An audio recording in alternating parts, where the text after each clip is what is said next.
Hi, Bharani style குடல் குழம்பு பார்க்கலாமா? வாங்க. வெங்காயம் தக்காளி எல்லாமே கட் பண்ணி வச்சுக்கோங்க. ஒரு குக்கரில் ஆயில் ஆட் பண்ணிவிட்டு அதில் வெங்காயம் தக்காளி எல்லாமே போட்டு நல்லா வதக்கிக்கோங்க. கொஞ்சம் உப்பு போட்டுக்கோங்க. இப்போயே உப்பு போட்டோன்னா லாஸ்ட்டில் லைட்டாக மட்டும் போட்டால் போதும். அது மேலேயே பட்டை கிராம்பு ஏலக்காய் முந்திரி மிளகு ஒரு வரமிளகா சோம்பு கசகசா ஜீரகம் இது எல்லாமே போட்டு நல்லா வதக்கிக்கோங்க. குடலை அவங்க வெட்டி கொடுக்குற சைஸ்லேயே போட்டிங்கன்னா ரொம்ப பெருசு பெருசாக இருக்கும். அதனால் குட்டி குட்டியாக இதை கட் பண்ணிவிட்டு தயிர் போட்டு நல்லா வாஷ் பண்ணிவிட்டு உப்பு மஞ்சத்தூள் எல்லாமே போட்டு நல்லா வாஷ் பண்ணி எடுத்து வச்சுக்கோங்க. இந்த சைடு எல்லாமே வதங்கினதுக்கு அப்புறம் இது மேலே கொஞ்சோண்டு துருவுன்னு தேங்காய் ஆட் பண்ணிக்கோங்க. நிறையவே ஆட் பண்ணிக்கிட்டிங்கன்னா காரம் கொஞ்சம் கம்மியாக இருக்கும். அதனால நான் நிறையா ஆட் பண்ணியிருக்கேன். உங்களுக்கு காரம் பிடிக்கும்னா நீங்கள் வந்து தேங்காவை கம்மி பண்ணி ஆட் பண்ணிக்கோங்க. இது எல்லாமே ஒரு பிளேட்டில் எடுத்து ஆற வச்சுட்டு திருப்பி அதே குக்கரில் ஆயில் ஆட் பண்ணிவிட்டு பட்டை வெங்காயம் தக்காளி இது எல்லாமே ஆட் பண்ணி நல்லா வதக்கிட்டு இது மேலே இஞ்சி பூண்டு விழுது சேர்த்துக்கோங்க.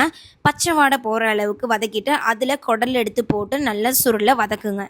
அது மேலே தனி மிளகாத்தூள் ஜீரகத்தூள் அதுக்கப்புறம் வீட்டில் அரைச்ச குழம்பு மிளகாத்தூள் இது எல்லாமே போட்டுட்டு மிளகாத்தூள் காரம் போகிற அளவுக்கு அதை நல்லா வதக்கிட்டு அதுக்கப்புறம் நம்ம ஆல்ரெடி வதக்கி அரைச்சி வச்சுருக்கோம் தெரியுமா, அந்த பேஸ்ட் எடுத்து இது மேலே ஆட் பண்ணிக்கோங்க.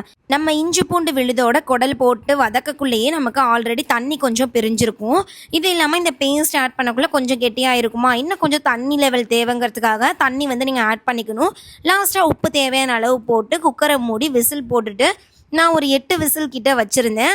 இன்னும் உங்களுக்கு காரம் பத்தலைன்னா வரமிளகா பட்டை கிராம்பு ஏலக்காய் ஜீரகம் மிளகு இது எல்லாமே ட்ரை ரோஸ்ட் பண்ணி பவுடராக எடுத்து குக்கர்லேருந்து ஆஃப் பண்ணி இறக்குனதுக்கப்புறம் இந்த பவுடர் போட்டு நல்லா கொதிக்க விட்டிங்கன்னா இன்னும் காரம் உங்களுக்கு அதிகமாக இருக்கும்.